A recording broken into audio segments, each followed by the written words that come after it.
दिल्ली के पास गुरुग्राम से एम्बुलेंस के लिए लाखों की वसूली का चौंकाने वाला एक मामला सामने आया। न्यूज़ 18 के धर्मवीर शर्मा की रिपोर्ट है कि एक एम्बुलेंस चालक पर गुरुग्राम से पंजाब के लुधियाना तक जाने के लिए करीब 1.25 लाख रुपए वसूल करने का आरोप है। परिवार का दावा है कि शहर में बेड न मिलने की वजह से कोरोना मरीज को पंजाब के लुधियाना में इलाज के लिए ले जाना पड़ रहा, लेकिन इसके लिए किराए के नाम पर लाखों रुपए लिए गए। लिहाजा मामला जब सामने आया तो पुलिस ने तफ्तीश शुरू कर दी, लेकिन वहां की एम्बुलेंस यूनियन ने सफाई दी कि यह एम्बुलेंस उनके यहां की है ही नहीं।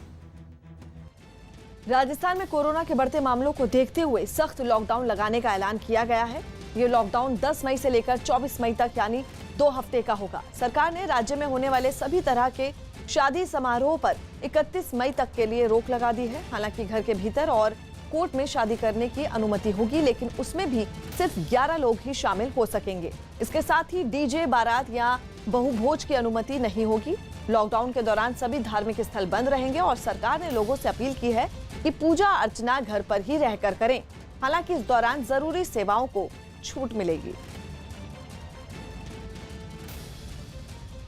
रूस ने दुनिया का सबसे ताकतवर परमाणु हथियार कहलाने वाली अपनी नई मिसाइल के 3 टेस्ट इसी साल करने का ऐलान कर दिया। दावा है कि रूस की यह मिसाइल उसका ऐसा ब्रह्मास्त्र है जो अगर एक बार चल गई तो इंग्लैंड और वेल्स जैसे देशों जितना बड़ा इलाका दुनिया के नक्शे से गायब हो जाएगा। इतना ही नहीं, अमेरिका के दूसरे सबसे बड़े राज्य टेक्सास का नामो निशान मिट जाएगा। इसीलिए अमेरिका और उसके मित्र देशों ने इस मिसाइल को सेटन यानी शैतान का नाम दिया है।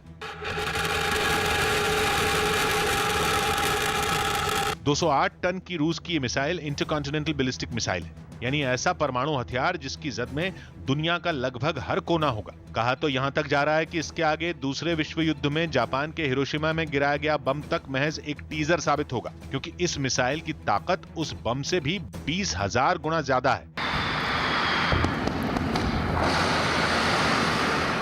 ये मिसाइल घातक इसलिए भी है क्योंकि ये लॉन्च होते ही आवाज की रफ्तार से 5 गुना से भी ज्यादा तेजी से ऐसे फुर्र होती है कि दुश्मन देश के मिसाइल डिफेंस सिस्टम को भी गच्चा दे सकती है। कोरोना संकट से भारत को उबारने के लिए दुनिया के कई देश मदद का हाथ बढ़ा रहे हैं। इसी कड़ी में स्विट्जरलैंड के एक विमान 600 ऑक्सीजन कॉन्सेंट्रेटर और 50 वेंटिलेटर के साथ भारी मात्रा में दवाइयां और उपकरण लेकर दिल्ली पहुंचा। वहीं नीदरलैंड से भी इस महामारी से लड़ने में भारत की मदद करते हुए करीब 500 वेंटिलेटर और 100 ऑक्सीजन कॉन्सेंट्रेटर विमान से भिजवाए गए।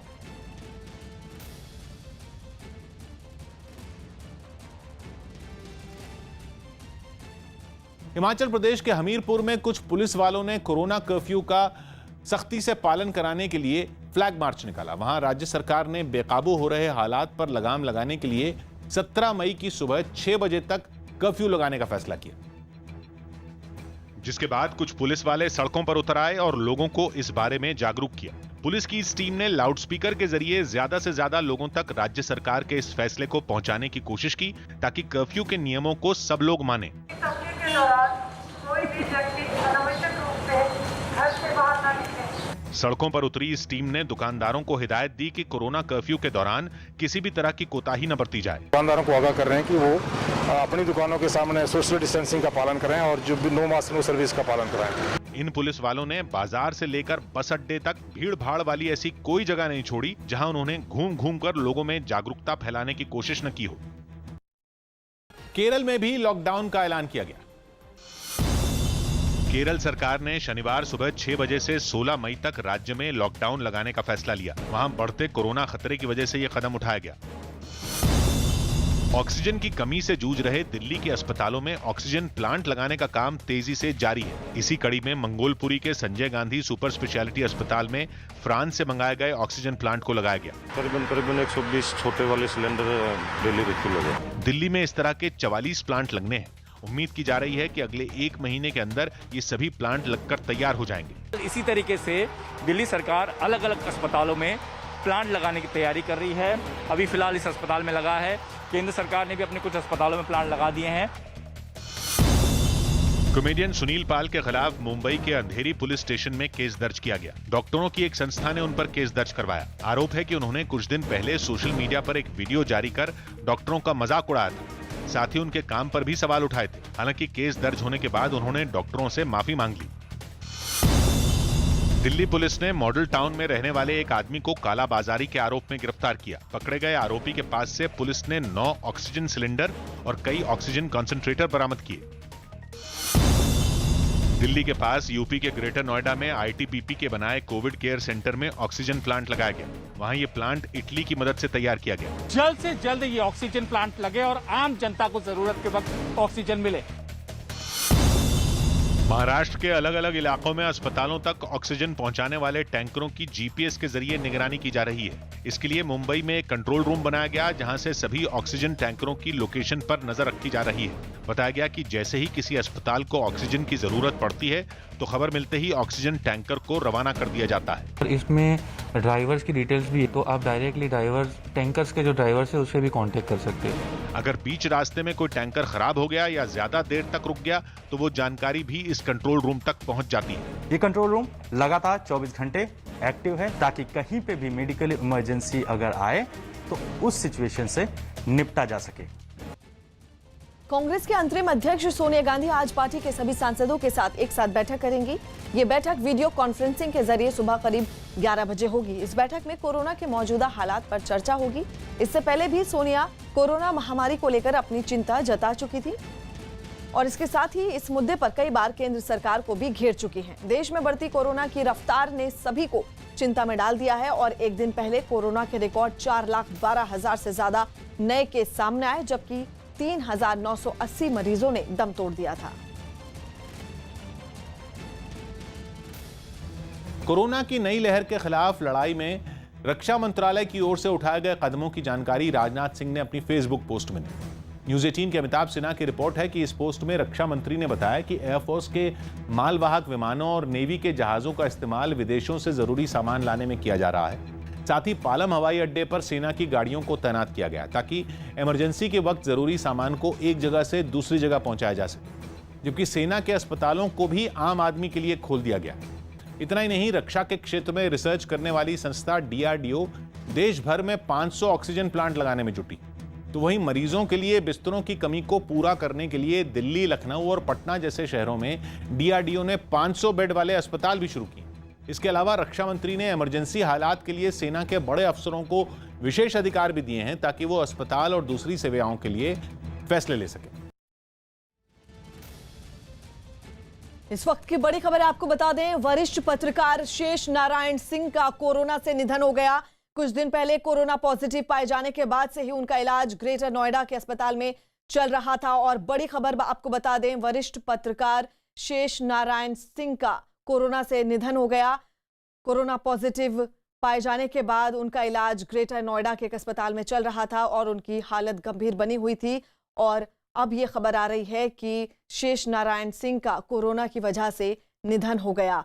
नोएडा के अस्पताल में उनका निधन हुआ। कुछ रोज पहले वो कोरोना पॉजिटिव पाए गए थे, जिसके बाद उनका इलाज चल रहा था ग्रेटर नोएडा के एक अस्पताल में। लेकिन अब ये दुख भरी खबर आ रही है कि वरिष्ठ पत्रकार शेष नारायण सिंह का कोरोना से निधन हो गया है। लगातार कोरोना के मामले बढ़ते जा रहे हैं और ये बेहद ही चौंकाने वाली और दुख भरी खबर हम आपको बता रहे हैं। वरिष्ठ पत्रकार शेष नारायण सिंह का कोरोना से निधन हो गया। कुछ रोज पहले कोरोना पॉजिटिव पाए जाने के बाद उनका इलाज ग्रेटर नोएडा के अस्पताल में चल रहा था।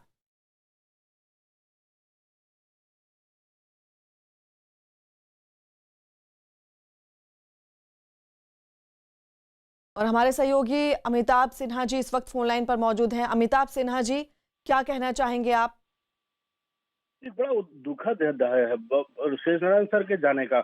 बहुत दुख है हम लोगों को और उनकी कमी हमेशा खलती रहेगी। उनका मुस्कुराता चेहरा, 40 साल का अनुभव पत्रकारिता का, सुल्तानपुर से आए और यहाँ नवभारत टाइम्स से लेकर बड़े बड़े अखबारों में काम किया, NDTV में काम किया, टेलीविजन के बहुत बढ़िया एक्सपर्ट के रूप में उभरे थे, जिनमें विट था, जिनमें ह्यूमर था, जिनमें कटाक्ष था, लेख भी लिखते रहते थे लगातार।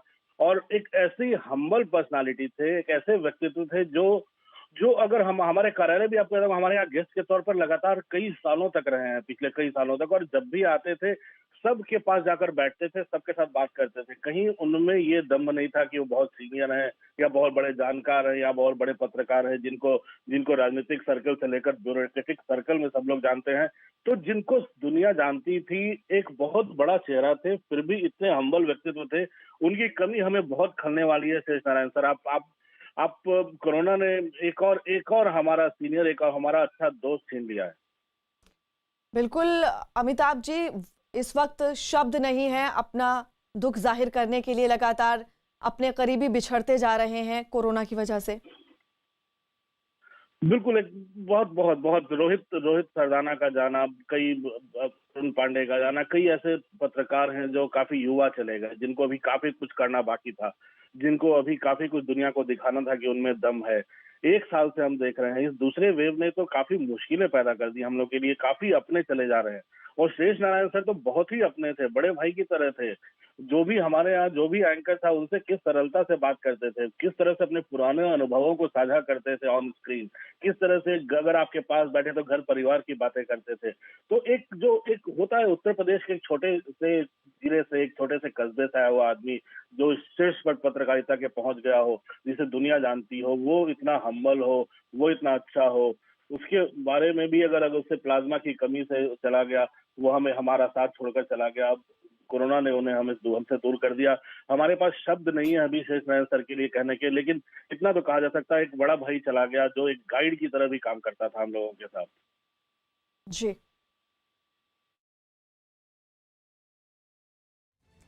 महाराष्ट्र में कोरोना की रफ्तार ने फिर से लोगों को खौफ से भर दिया है। पिछले 24 घंटे में 62,194 लोगों की कोरोना रिपोर्ट पॉजिटिव आई, जो कि कल के मुकाबले करीब 4,500 से ज्यादा है। वहीं पिछले 24 घंटे में इस महामारी की वजह से 853 लोगों की जान चली गई। अच्छी बात यह रही कि इस दौरान 63,000 से ज्यादा लोगों को अस्पताल से छुट्टी मिल गई। मुंबई में पिछले एक दिन में 3,056 नए मरीज सामने आए हैं, जबकि 69 लोगों की मौत हो गई।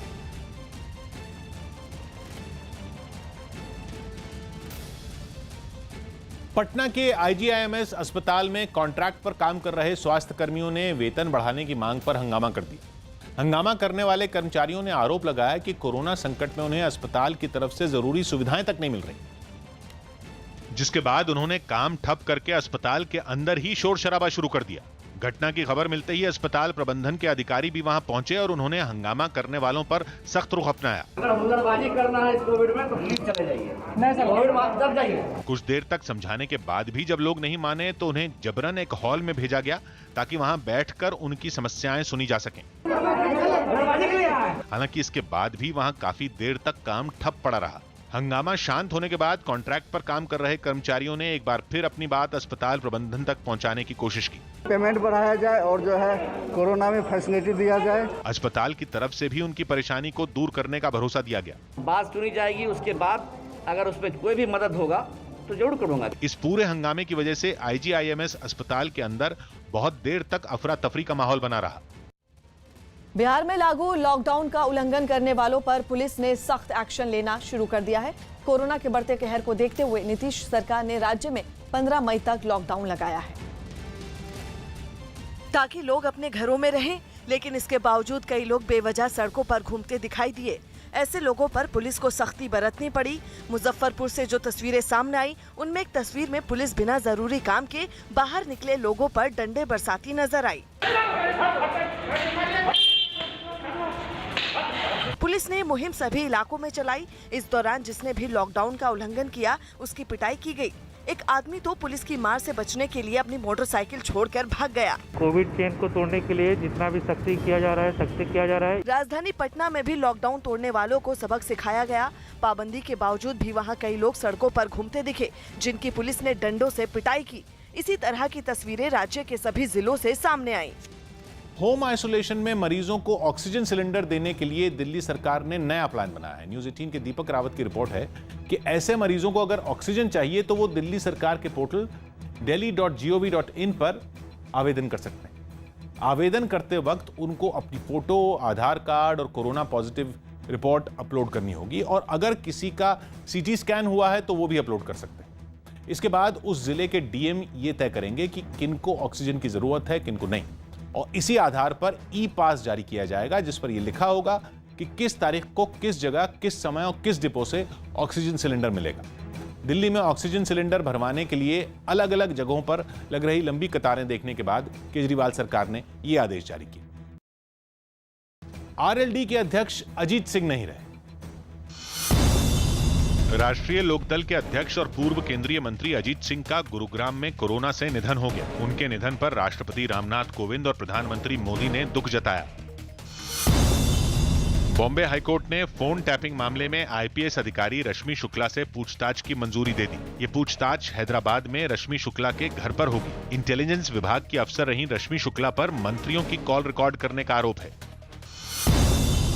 पश्चिम बंगाल में जीतने वाले उम्मीदवारों ने कोलकाता में बतौर विधायक शपथ ली। ऐसा पहली बार हुआ जब विधानसभा में हुए इस शपथ समारोह में कांग्रेस का एक भी विधायक नहीं था, क्योंकि कांग्रेस पार्टी वहां हुए विधानसभा चुनाव में एक भी सीट नहीं जीत पाई।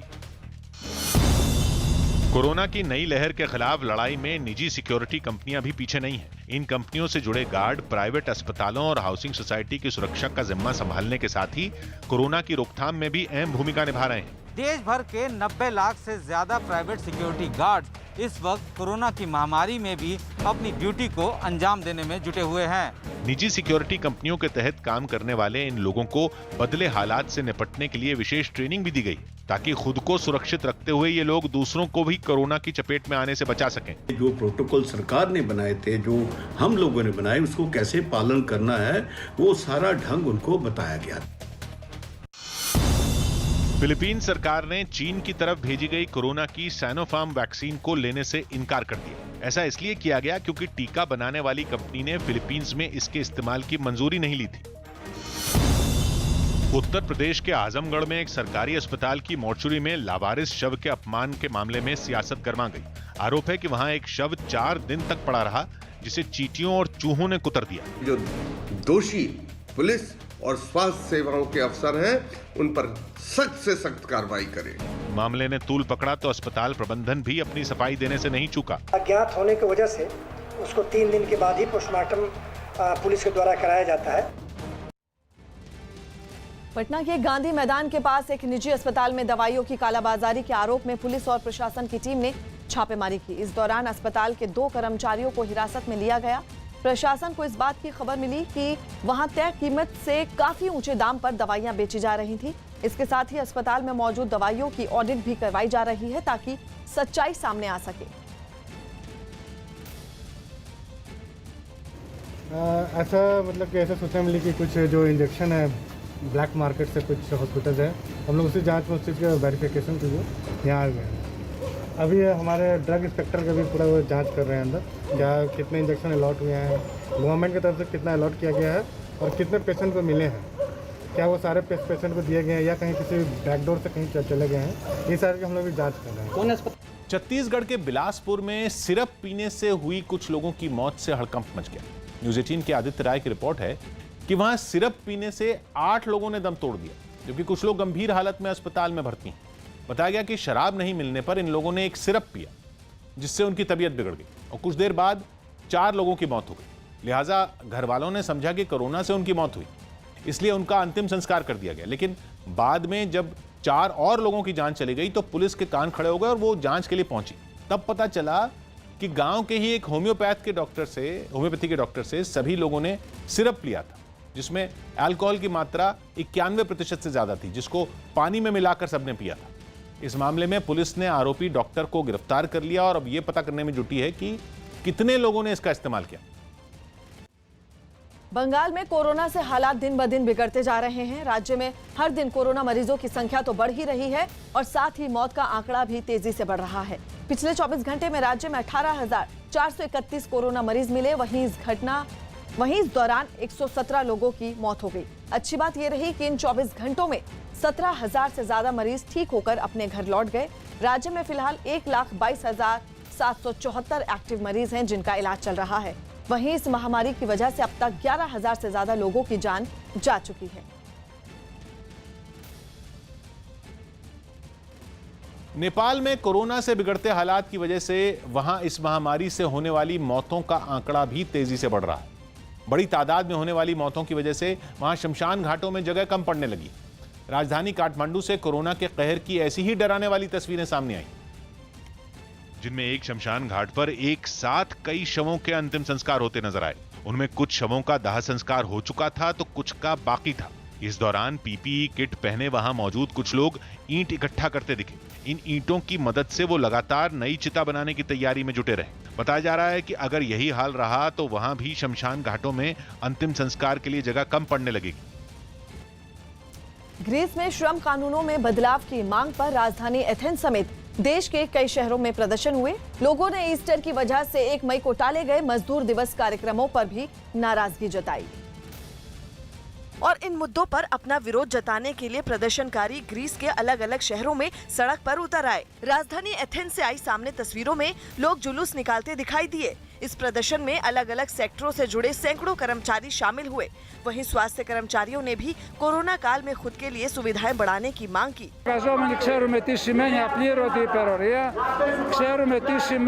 इस दौरान प्रदर्शनकारियों के हाथों में कई बैनर और पोस्टर भी दिखाई दिए। इसके साथ ही जगह जगह पुलिस की टीमें भी तैनात रही ताकि कोई हंगामा ना हो। लेकिन खबर है कि इन प्रदर्शनों से देश के कई शहरों में ट्रैफिक जैम हो गया। दिल्ली के पास हरियाणा के गुरुग्राम से डरा देने वाली कुछ तस्वीरें सामने आईं। वहां 3 लड़कों पर किराया मांगने पर पीजी हॉस्टल के मालिक की गोली मारकर हत्या करने का आरोप लगा और ये पूरी वारदात सीसीटीवी कैमरे में कैद हो गई। इस घटना के वीडियो में साफ दिखा कि पीजी हॉस्टल के मालिक को गोली मारकर तीनों आरोपी वहां से फरार हो गए। इससे पहले उस पीजी हॉस्टल का मालिक अपने एक साथी के साथ बैठा था। तभी सीढ़ियों से उतरकर एक लड़का उनके पास पहुंचा। उसके हाथ में पिस्टल दिखी। जैसे ही उन दोनों को उस लड़के के इरादे की भनक लगी, उन्होंने उसे जमीन पर गिराकर ऐसा करने से रोकने की कोशिश की, लेकिन मौका देखते ही वो लड़का वहां से भाग निकला, जिसके पीछे उस पीजी हॉस्टल के मालिक का साथी गया। इस बीच उसे अकेला देख दूसरा आरोपी वहां पहुंचा और उसने बिना वक्त गंवाए 2 बार फायरिंग कर दी। कोरोना की दूसरी लहर के बीच आईआईटी कानपुर के प्रोफेसर मणिंद्र अग्रवाल ने दावा किया कि बहुत जल्द कोरोना मरीजों की तादाद में गिरावट आनी शुरू हो जाएगी। उन्होंने कोरोना वायरस पर रिसर्च के लिए एक मॉडल तैयार किया था, जिसके आधार पर उन्होंने ये दावा किया। हमारा जो मैथमेटिकल मॉडल है उसके अनुसार अभी अगले कुछ दिनों में अपने अधिकतम स्तर पर होगा और उसके बाद फिर कम होना प्रारंभ हो जाएगा। दिल्ली में पिछले कुछ दिनों में कोरोना की चपेट में आने वाले लोगों की तादाद में कमी देखी गई। न्यूज़ 18 के विक्रांत यादव की रिपोर्ट है कि कोरोना की मार झेल रही दिल्ली के अंदर पिछले 10 दिन में पॉजिटिविटी रेट में कमी देखी गई। यानी पिछले 10 दिनों से कोरोना की चपेट में आने वाले लोगों की तादाद में गिरावट दर्ज की गई। 26 अप्रैल को दिल्ली में पॉजिटिविटी रेट 35% था। यानी जांच करवाने वाले हर 100 लोगों में 35 लोग कोरोना के शिकार पाए जा रहे हैं। अब ये आंकड़ा गिरकर 25% पर आ चुका है। यानी अब जांच करवाने वाले हर 100 लोगों में 25 लोग कोरोना पॉजिटिव पाए जा रहे हैं। ये आंकड़े बताते हैं कि कोरोना का प्रकोप झेल रही दिल्ली कुछ हद तक संभलने में कामयाब रही। मुंबई एयरपोर्ट पर एक एयर एम्बुलेंस की सुरक्षित लैंडिंग करवा ली गई। ये एयर एम्बुलेंस नागपुर से हैदराबाद जा रही थी, लेकिन तकनीकी खराबी आने के बाद उसकी इमरजेंसी लैंडिंग की इजाजत मांगी गई, जिसके बाद आनन फानन में मुंबई एयरपोर्ट पर लैंडिंग की सारी तैयारियां पूरी कर ली गई। इस दौरान विमान आसमान में मंडराता रहा और विमान में आग ना लगे इसके लिए वहां पहले से ही दमकल कर्मी तैनात थे, जिन्होंने लैंडिंग होते ही विमान पर पानी की बौछार शुरू कर दी। हालांकि पायलट ने समझदारी दिखाते हुए विमान को बिना किसी नुकसान सुरक्षित उतार लिया। बताया गया कि इस एयर एम्बुलेंस में मरीज और डॉक्टर समेत 5 लोग सवार थे, जिन्हें किसी तरह का नुकसान नहीं हुआ।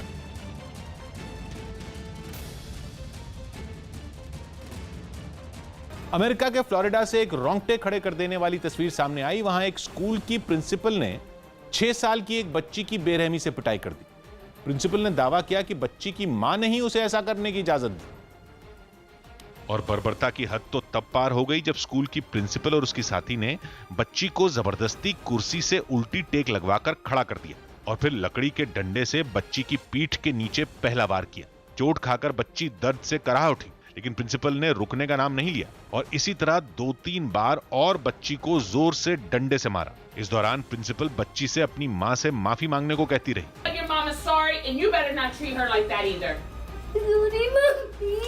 बताया जा रहा है कि प्रिंसिपल ने बाद में उल्टा मां पर ही लापरवाही का आरोप लगा दिया और कहा कि पिटाई के दौरान वो अपनी बच्ची को बचाने तक नहीं आई।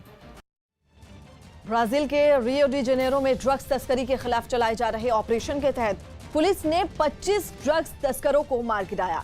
एक इलाके में उन बदमाशों के छिपे होने की खबर मिलते ही पुलिस ने यह कार्रवाई शुरू कर दी, जिससे ड्रग्स तस्करों में अफरा तफरी मच गई और वो अपनी जान बचाने के लिए मकानों की छत पर चढ़ गए। लेकिन तब तक पुलिस ने उन्हें चारों तरफ से घेर लिया। जमीन के साथ साथ आसमान से भी उन पर नजर रखी गई, जिससे घबराकर वो एक मकान से दूसरे मकान पर भागते दिखाई दिए। हालांकि इन तरकीबों से भी उनकी जान नहीं बच सकी। पुलिस ने वहां मौजूद सभी ड्रग्स तस्करों को एक एक कर गोली मार दी। खबर है कि इस ऑपरेशन में पुलिस के एक अधिकारी की भी मौत हो गई। छत्तीसगढ़ के रायपुर में नगर निगम ने होम आइसोलेशन के मरीजों तक ऑक्सीजन पहुंचाने की शुरुआत की। इस अभियान को ऑक्सीजन ऑन व्हील्स नाम दिया गया, जिसके तहत जरूरतमंदों को घर जाकर ऑक्सीजन दी गई। वहां से सामने आई एक तस्वीर में एक गाड़ी दिखी जिस पर ऑक्सीजन ऑन व्हील्स लिखा था। उस गाड़ी में ऑक्सीजन कॉन्सेंट्रेटर मशीनें थीं। कुछ देर बाद ये गाड़ी एक हाउसिंग सोसाइटी के बाहर पहुंची और फिर वहां एक घर में क्वारंटीन किए गए एक मरीज को ऑक्सीजन दी गई। बताया गया कि कोरोना मरीजों को नगर निगम की तरफ से ये सेवा मुफ्त में दी जा रही है। कोविड संक्रमित मरीजों के लिए ऑक्सीजन कंसंट्रेटर की निःशुल्क घर पहुंच सेवा आपके लिए। होम आइसोलेशन के मरीजों को इस तरह की सेवा देने की पहल की लोगों ने तारीफ की। बहुत फायदा हो रहा है लोगों को, घर में सारी सुविधाएं मिल सकती है, ऑक्सीजन के लिए भटकना नहीं पड़ रहा है। फिलहाल ये सुविधा सिर्फ रायपुर शहर के लोगों को दी जा रही है, लेकिन इसमें प्रदेश के और भी शहरों को जोड़ने का प्लान तैयार किया जा रहा है। दिल्ली हाईकोर्ट में कोरोना के हालात पर आज फिर सुनवाई होगी, लेकिन उससे पहले अदालत ने केजरीवाल सरकार को बड़ा आदेश दिया है। न्यूज 18 के अमित सिंह की रिपोर्ट है कि कोर्ट ने राजधानी के मरीजों को इलाज के लिए जरूरी मेडिकल सुविधा मुहैया कराने का हुक्म सुनाया है, जिसके पीछे ये दलील दी गई कि संविधान लोगों को जीने का अधिकार देता है और उनके इस अधिकार की रक्षा करना हाईकोर्ट का काम है, इसलिए ये आदेश देना पड़ा। 52 साल के एक कोरोना मरीज की याचिका पर यह फैसला आया, जिनकी हालत गंभीर है। लॉकडाउन के दौरान बिहार के कुछ जगहों पर प्रशासन ने जरूरतमंदों की मदद के लिए कम्युनिटी किचन की शुरुआत की है, जिसकी कुछ तस्वीरें पूर्णिया से भी सामने आई, जहां एक स्कूल के कम्युनिटी किचन के खुलने के बाद कई लोगों ने वहां पहुंचकर अपनी भूख मिटाई। खाने में उन्हें दाल, रोटी, सब्जी और पापड़ परोसे गए। लोगों के लिए वहां आराम करने का इंतजाम भी किया गया। इस बीच जिले के डीएम राहुल कुमार और एसपी दयाशंकर अपनी टीम के साथ वहां पहुंचे और ये देखा कि जिस मकसद से इस कम्युनिटी किचन को खोला गया है वो पूरा हो रहा है या नहीं। इनको खाने पीने में अगर कोई परेशानी हो रही है तो उनके लिए ये प्रावधान किया गया है। राजधानी पटना में भी जिला प्रशासन ने गरीबों की मदद के लिए 4 जगहों पर कम्युनिटी किचन खोला। उन्हीं में एक जगह से जो तस्वीरें सामने आई, उनमें कई लोग वहां खाने के लिए एक लाइन में खड़े दिखे। 2 वक्त का भोजन यहाँ पर दिया जाएगा। जो बेसहारा लोग रहेंगे, गरीब रहेंगे, मजदूर, उनके लिए। कोरोना वायरस को देखते हुए एक स्कूल में खुले इस कम्युनिटी किचन में साफ सफाई का भी खास ख्याल